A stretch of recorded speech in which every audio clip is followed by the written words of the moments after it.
مهم نیست چند سالته، بچه باشی، جوون باشی یا سالمند. یه وقتایی پیش میاد که به مشورت با پزشک احتیاج پیدا میکنی.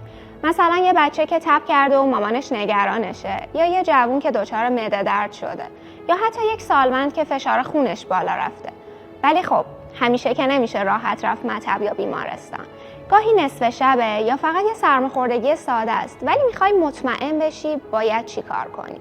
اینجاست که پزشکت وارد میشه.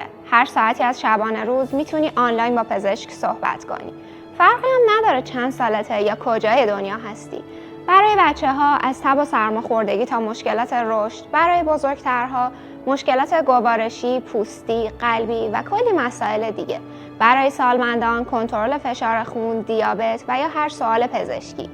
کافیه اپ یا سایت پزشکت رو باز کنی، پزشک رو انتخاب کنی و همون لحظه مشاوره بگیری. میتونی متنی، صوتی یا تصویری صحبت کنی، هر جوری که راحت تری. پس فرقی نمیکنه چند سالته یا کجا زندگی میکنی، پزشکت همیشه همراهته.